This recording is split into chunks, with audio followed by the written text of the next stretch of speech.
Sometimes when you want to find a binomial probability, it's easier to use a table than it is to get out your calculator or to do it by hand. And tables are easy to find. They're usually in an appendix in the back of a textbook, or you can just Google one and search for binomial probability table.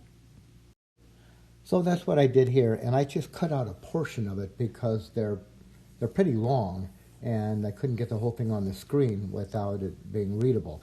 So I just cut out a little portion here. You can see that I cut out the portion where n is equal to 8. So n trials, 8 or 9 trials. Here r is the number of successes.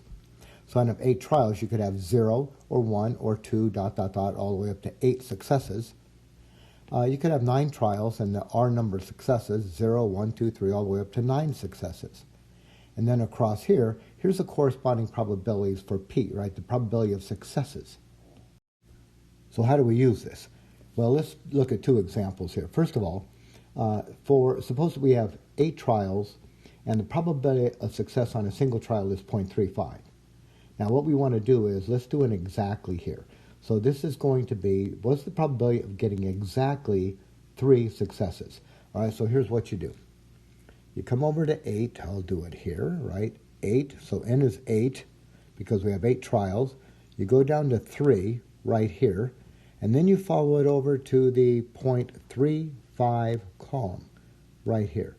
All right, I'll see if I can actually get that. 3 to the 3.5 column is this number right there.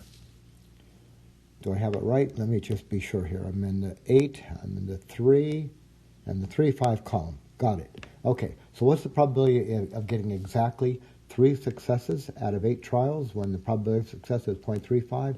It is 0.279. Now on the calculator, this would be this one. It would be binom PDF, 8 trials, 0.35, and 3 successes. This is just a little faster way to get it. So let's do another example here. For number 2, suppose now, same thing, for n equals 8 and the p is 0.35, probability of success on a single trial is 0.35. What we want to find now is what is the probability of getting, say, at most 3 successes. So I'll write it in English. Now I'll translate it. Probability, x is the number of successes, so x would be less than or equal to 3, right? At most 3, so that includes 3. And now I've got it in an inequality. I'm going to break this down into individuals. So what this means is the probability that x could be now less than or equal to 3. You could have 0 successes, or 1, or 2, or 3.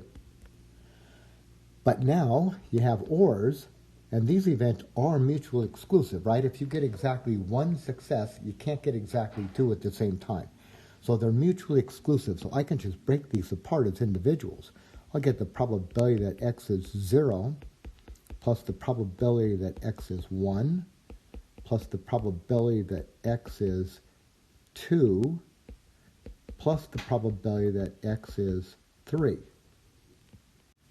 Now I'm just going to look these up in the table and add them together. All right, so where are we in the table? Well, we're at n equals 8, right? 8 trials, and r, the number of successes, we want 0, 1, 2, and 3. So I'm going to follow these over to the 3.5 column right here and write these down. So what I'm doing is I'm writing these. All right, so for 0, we're going to get this one. For 1, I'll get that one. For 2, I'll get that one. And for 3, I'll get this one. Right, so we're going to be adding up. What are we adding up here? 0.032 plus 0.137 plus 0.259 plus 0.279. And my calculator shows that this is 0.707. So I'm going to claim now that the probability of getting less than or equal to 3 successes is 0.707. That's it. That's how to use that table.